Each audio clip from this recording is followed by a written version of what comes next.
Israel സാമ്രാജ്യത്തിന് മരണമണി മുഴങ്ങുകയാണ് എന്ന് പടിഞ്ഞാറൻ മീഡിയകൾ ഇപ്പോഴത്തെ യുദ്ധവുമായിട്ട് ബന്ധപ്പെട്ട് വിശകലനം ചെയ്യുന്നു. വലിയ പ്രയാസത്തിലാണ് ഇപ്പോൾ ഇസ്രായേൽ പ്രധാനമന്ത്രി ബെഞ്ചമിൻ നെതന്യാഹു ചെങ്കിടറി കഴിയുന്ന ഒരു സ്ഥിതിയിലേക്ക് കാര്യങ്ങൾ എത്തുന്നു. എല്ലാ പ്രതീക്ഷകളും എല്ലാ ആഗ്രഹങ്ങളും മുറിപറ്റിയിരിക്കുന്ന രീതിയിലേക്കാണ് ഇപ്പോഴത്തെ ഇറാനുമായിട്ട് ബന്ധപ്പെട്ട വിഷയങ്ങൾ നീങ്ങിക്കൊണ്ടിരിക്കുന്നത്. ലോകത്ത് നേർക്കുനേരെ സൈനികപരമായിരിക്കുന്ന ബലവും ശക്തിയും തങ്ങളോട് ഏറ്റുമുട്ടാൻ മാത്രം ധൈര്യവുമുള്ള ഒരേ ഒരു മുസ്ലിം രാജ്യം ഇറാൻ മാത്രമാണ്. ഇറാൻ അല്ലാത്ത ഒരു രാജ്യവും, റഷ്യ ആണെങ്കിൽ ചൈന ആണെങ്കിൽ പോലും ഇസ്രായേലുമായിട്ട് ബന്ധപ്പെട്ട് ഒരു ഏറ്റുമുട്ടലിന് അവർ തയ്യാറാകില്ല. അവർ തമ്മിൽ യാതൊരു ശത്രുതയും നിലനിൽക്കുന്നില്ല. അപ്പോൾ തങ്ങൾ കണ്ടിരിക്കുന്ന കാര്യം, ഇറാൻ്റെ സൈനികപരമായിരിക്കുന്ന ബലവും ശക്തിയും ഇല്ലാതാക്കി കഴിഞ്ഞാൽ തങ്ങൾ മുന്നോട്ട് വച്ചിരിക്കുന്ന സാമ്രാജ്യത്വം എന്ന് പറയുന്ന ഇസ്രായേൽ സാമ്രാജ്യം എന്ന് പറയുന്ന സംവിധാനം അത് പൂർത്തീകരിക്കാൻ വേണ്ടി സാധിക്കും. അതിനുള്ള വലിയ ശ്രമങ്ങളാണ് അമേരിക്കയുമായി ചേർന്നുകൊണ്ട് നടത്തിയത്. UN പൊതുസഭയിൽ തന്നെ ഈ വിഷയവുമായിട്ട് ബന്ധപ്പെട്ട് കൃത്യതയോടുകൂടി തങ്ങളുടെ മാപ്പ് ഹാജരാക്കിക്കൊണ്ട് ലോകത്തോട് ഇസ്രായേലിൻ്റെ പ്രധാനമന്ത്രി സംസാരിച്ചിട്ടുണ്ട്. ഇതാണ് തങ്ങളുടെ ഉദ്ദേശം, ഇതാണ് തങ്ങളുടെ ലക്ഷ്യം, തങ്ങളത് പൂർത്തീകരിക്കാൻ പോവുകയാണ്. തീർച്ചയായിട്ടും അത് വരും ദിവസങ്ങളിൽ ലോകം കാണാൻ പോകുന്നു എന്ന തരത്തിലാണ്. എന്നാൽ പ്രതീക്ഷ രീതിയിലല്ല യുദ്ധത്തിൻ്റെ രീതി പോയത്. യുദ്ധം ആമ്പർ മറിഞ്ഞു. യഥാർത്ഥത്തിൽ ഇസ്രായേലും അമേരിക്കയും പരാജയപ്പെട്ടു. മുന്നേറാൻ പറ്റാത്ത പ്രയാസമാണ്. ലെബനാൻ്റെ അതിർത്തിയിൽ പോലും സംഘർഷാവസ്ഥ ഉണ്ട് എന്ന് മാത്രമല്ല, നൂറുകണക്കിന് ഇസ്രായേലിലെ സൈനികർ ലെബനാനിലെ ഹിസ്ബുള്ള ഗ്രൂപ്പ് പിടിക്കപ്പെട്ടിട്ടുണ്ട്. മാത്രമല്ല പല ടാങ്കുകളും യുദ്ധവിമാനവുമായിട്ട് ബന്ധപ്പെട്ട സംവിധാനങ്ങൾ തകർക്കപ്പെട്ടിട്ടുണ്ട്. വലിയ നാശങ്ങളും വലിയ നഷ്ടങ്ങളുമാണ് അതിർത്തി കേന്ദ്രീകരിച്ചുകൊണ്ട് ഇപ്പോൾ നടന്നുകൊണ്ടിരിക്കുന്നത്. അപ്പം ഇതെല്ലാം അതിൻ്റെ രണ്ടാമത്തെ ഭാഗമാണ്. തലച്ചോർ എന്ന് പറയുന്നത് ഇറാനാണ്. ഇറാന് മുറി പറ്റിക്കഴിഞ്ഞാൽ ഇവർക്കെല്ലാം വല്ലാത്ത രീതിയിൽ ശ്വാസം മുട്ട് അനുഭവിക്കും. അതിൽ ഹിസ്ബുള്ളയുടെ പേരുണ്ട്, ഹൂത്തികളുടെ പേരുണ്ട്, ഫലസ്തീനിലെ ഈ ഫലസ്തീൻ ഫലസ്തീനിലെ രണ്ട് വിഭാഗവും, അത് ഗസയിലും വെസ്റ്റ് ബാങ്കിലും. ഒന്ന് ഹമാസാണ്. അതല്ലാത്ത രീതിയിൽ വെസ്റ്റ് ബാങ്കിൽ മറ്റൊരു സംഘം അവിടെ പ്രവർത്തിക്കുന്നുണ്ട്. പിന്നീട് ഇറാഖിലുള്ള മിലിഷ്യ വിഭാഗം. എല്ലാത്തിനും മുറിവേൽക്കണമെങ്കിൽ യഥാർത്ഥത്തിൽ ഇറാന് വലിയ രീതിയിലുള്ള ആഘാതം ഉണ്ടാവാൻ അത് നടത്തിയിട്ടില്ല എന്നുള്ളതാണ്. ഇസ്രായേൽ മുന്നോട്ട് വച്ചിരിക്കുന്നത് ഇങ്ങനെയൊക്കെയാണ്: ലെബനാൻ, സിറിയ, ഫലസ്തീൻ, Iraq, Jordan, Egypt, Saudi Arabia. Saudi അറേബ്യയുടെ പകുതി ഭാഗമാണ് ഉദ്ദേശിക്കുന്നത്. ഇതാണ് ജൂത സാമ്രാജ്യം, ഇസ്രായേൽ സാമ്രാജ്യം എന്ന് പറയുന്നത്. ഇതിലിപ്പോൾ ജോർദാൻ സൈലൻ്റ് ആണ്.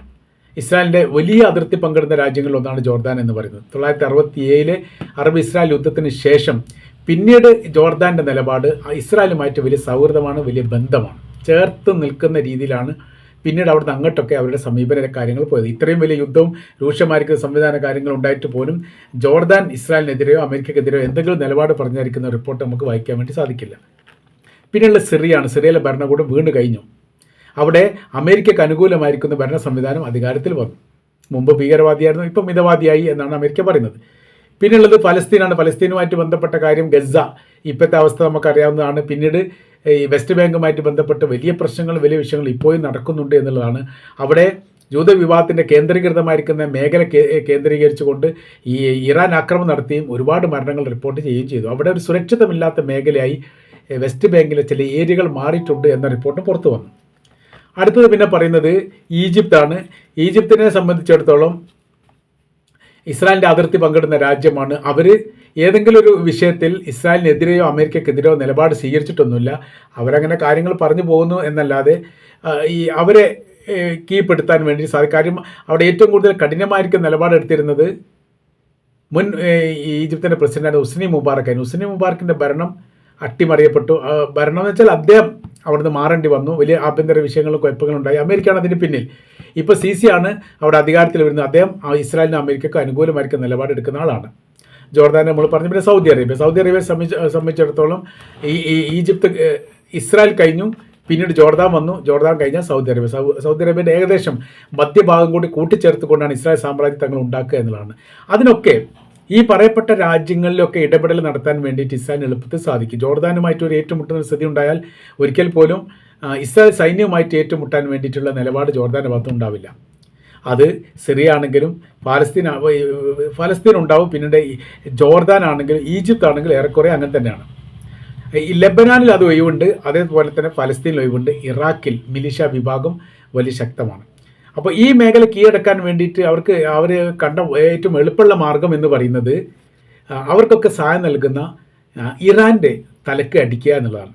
പക്ഷേ അതിൽ ഇസ്രായേൽ പരാജയപ്പെട്ടു. അവർക്ക് വിജയിക്കാൻ വേണ്ടി സാധിച്ചിട്ടില്ല എന്ന് മാത്രമല്ല, വലിയ നഷ്ടങ്ങളും നാശങ്ങളും ഇസ്രായേൽ എന്ന് പറയുന്ന രാജ്യത്തിന് തന്നെ ഉണ്ട്. ഇപ്പോൾ അറബ് രാജ്യങ്ങളോട് തങ്ങൾക്ക് ശത്രുതയില്ല എന്നൊരു പ്രസ്താവന ഇസ്രായേലിൻ്റെ ഭാഗത്ത് ഇപ്പോൾ പുറത്തു വന്നിരിക്കുകയാണ്.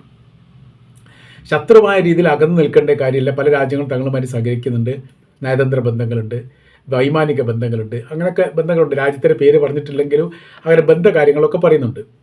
അപ്പോൾ അങ്ങനെ ഉള്ള രാജ്യങ്ങളാണ്. പിന്നെ നിങ്ങൾ ശത്രുത വെച്ചുകൊണ്ട് തങ്ങളോട് നിൽക്കേണ്ട കാര്യമില്ല, തങ്ങളോട് ശത്രുത വെച്ചുകൊണ്ട് ഇറാനെ സഹായിക്കേണ്ട കാര്യമില്ല, ഇറാനെ വിശ്വസിക്കാൻ വേണ്ടി പറ്റില്ല, അവർ ഏതെങ്കിലും തരത്തിൽ ചതിക്കാൻ സാധ്യതയുണ്ട്, അതിൽ നിന്ന് മാറി നിൽക്കണം എന്ന അഭിപ്രായങ്ങളൊക്കെ പറഞ്ഞിട്ടുണ്ട്. അത് ഇറാനിലെ യുവാക്കന്മാരോടും അവിടുത്തെ വിദ്യാർത്ഥികളോടും ഇസ്രായേലിൻ്റെ പ്രധാനമന്ത്രി പറഞ്ഞ കാര്യം അങ്ങനെ തന്നെയാണ്. നിങ്ങൾ സംഘടിച്ചുകൊണ്ട് സർക്കാരിൻ്റെ മന്ദിരങ്ങളൊക്കെ പിടിച്ചെടുക്കുക, അമേരിക്കയുടെ സൈന്യം തൊട്ട് പിറകെയുണ്ട്, അവിടെ ജനാധിപത്യ പ്രക്രിയ കൊണ്ടുവരാൻ വേണ്ടി തങ്ങൾ വലിയ ശ്രമം നടത്തും, അത് ഏറെക്കുറെ വിജയിച്ചിരിക്കുന്നു എന്നൊക്കെ പറഞ്ഞിരുന്നത്. പക്ഷേ എവിടെ എത്തിയിട്ടില്ല എന്ന് മാത്രമല്ല, ഈ ജനങ്ങളെ ചതിക്കുകയാണ് അമേരിക്ക ഇസ്രായേൽ ചെയ്തതെന്നവർക്ക് ബോധ്യപ്പെട്ടതോടുകൂടി സർക്കാരിനോടൊപ്പം ചേർന്നുകൊണ്ട് ഇസ്രായേൽ വിരുദ്ധമായിരിക്കുന്ന റാലി നടത്താൻ വേണ്ടി അവർക്ക് താല്പര്യം കാണിച്ചു എന്ന് നമ്മൾ ഇതിനിടെ കൂട്ടി വായിക്കേണ്ടതാണ്.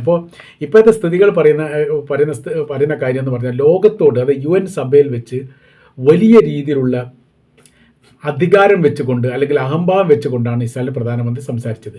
അത് പ്രേ കാർഡ് കയ്യിൽ പിടിച്ചുകൊണ്ട് സംസാരിച്ചപ്പോൾ ആ സമയത്ത് അവർ പറഞ്ഞ കാര്യം ഇങ്ങനെയാണ്: അറേബ്യൻ രാജ്യങ്ങളിൽ തങ്ങളുടെ മിസൈലുകൾ എത്താത്തൊരു പ്രദേശവുമില്ല, ഇറാൻ എന്ന് പറയുന്ന രാജ്യത്ത് തങ്ങളുടെ മിസൈൽ എത്താത്തൊരു പ്രദേശവുമില്ല, തങ്ങൾക്ക് കീഴിലാണ് അല്ലെങ്കിൽ തങ്ങൾക്ക് കീഴ്പ്പെടുത്താൻ പാകത്തിൽ മാത്രമേ ഈ രാജ്യങ്ങളിലുള്ളൂ.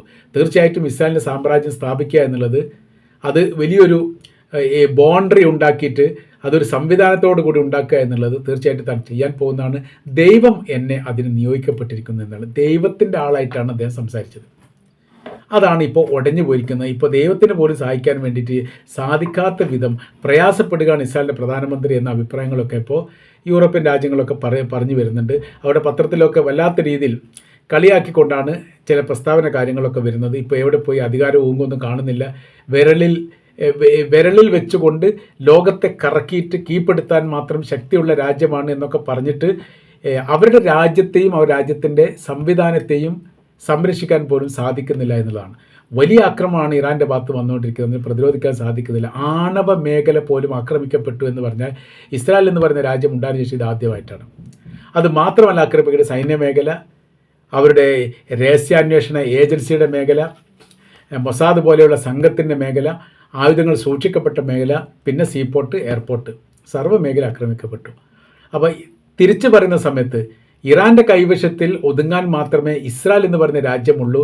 സർവ്വ മേഖലയും സർവ്വ പ്രദേശവും തങ്ങൾക്ക് കീഴടക്കാൻ മാത്രം പാകത്തിൽ തങ്ങളാക്കിയിരിക്കുന്നു എന്നാണ് ഈ വിഷയമായിട്ട് ബന്ധപ്പെട്ട് ഇറാൻ പറയുന്നത്. അതാണ് ഏറെക്കുറെ ശരിയെന്ന് ശരിവെക്കുന്ന രീതിയിലാണ് സംഗതികളൊക്കെ പോയിക്കൊണ്ടിരിക്കുന്നത് എന്നുള്ളതാണ്. അപ്പോൾ ഇപ്പോഴത്തെ സ്ഥിതി കാര്യങ്ങൾ പറയുന്നത് ഇങ്ങനെയാണ്: സാമ്രാജ്യത്വ സ്വപ്നം മരീചികയായി മാറിയിരിക്കുകയാണ്. കീഴ്പ്പെടേണ്ട ഒരവസ്ഥയിലേക്ക് കാര്യങ്ങൾ പോകുന്നു.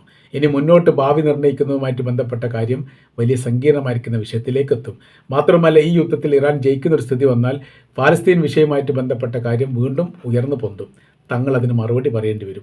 ആ രീതിയിലേക്കാണ് കാര്യങ്ങൾ പോകുന്നത്. പാലസ്തീന് സ്വാതന്ത്ര്യം നൽകാൻ തങ്ങൾ എതിര് നിന്ന് എന്ന് ലോകത്തോട് പറഞ്ഞാൽ ലോകത്ത് അംഗീകരിക്കില്ല. അപ്പോൾ ലോകം അപ്പാടെ ഇറാന് അനുകൂലമായിരിക്കുന്ന നിലപാടിലേക്ക് എത്തിയിരിക്കുന്നു. അവിടെ തങ്ങൾ ഒറ്റപ്പെട്ടു പോകുന്നു എന്നുള്ള ഒരു വേദന കൂടി യഥാർത്ഥത്തിൽ ഇസ്രായേലുണ്ട്. മുൻപ് അങ്ങനെയല്ലായിരുന്നു. തങ്ങൾ പറയുന്നതും തങ്ങൾ സംസാരിക്കുന്നതും മാത്രം ലോകം കേൾക്കുമായിരുന്നു. പാലസ്തീൻ പറയുന്നതോ പാലസ്തീനുമായിട്ട് ബന്ധപ്പെട്ട വിഭാഗങ്ങൾ പറയുന്നതോ അത് അംഗീകരിക്കുകയില്ല. അത് കള്ളത്തരമാണ് എന്നായിരുന്നു ലോകം വിശ്വസിച്ചത്. ഇപ്പോൾ ഞങ്ങൾ സത്യം പറയുന്നത് പോലും ലോകം വിശ്വസിക്കാത്തിടത്തിലേക്ക് കാര്യങ്ങൾ പോകുന്നു എന്നാണ് ഇപ്പോഴത്തെ ഇസ്രായേലുമായിട്ട് ബന്ധപ്പെട്ട വിഷയം. സാമ്രാജ്യം ഞങ്ങൾക്ക് മരീചികയാണ്, സ്വപ്നമായിട്ട് മാറുകയാണ്, തങ്ങൾക്കതിൽ പ്രയാസവും വിഷമമുണ്ട് എന്നുള്ളതാണ് ഇസ്രായേൽ പറയുന്നത്. എന്നാൽ അറബ് രാജ്യങ്ങൾ ശത്രുക്കളല്ല എന്ന് പറഞ്ഞതിനോടുകൂടി ഖത്തർ പ്രതികരിച്ചത്, ഖത്തറിൻ്റെ ഔദ്യോഗിക പ്രതികരണം എന്നല്ല പറഞ്ഞത്, സോഷ്യൽ മീഡിയ പോലെയുള്ള പ്രതികരണം വന്നിട്ടുണ്ട്. ശത്രു അല്ലെങ്കിൽ പിന്നെ നിങ്ങൾ എന്തിനാണ് ഞങ്ങളുടെ രാജ്യത്തെ ആക്രമിച്ചത്, അതിന് മറുപടി പറയണം എന്ന് ചില സോഷ്യൽ മീഡിയയിലും പ്രാദേശിക പത്രത്തിലും റിപ്പോർട്ട് വന്നതായിരിക്കുന്ന വിവരവും ഖത്തറിൽ നിന്ന് ഇപ്പോൾ പുറത്തു വന്നിരിക്കുകയാണ്.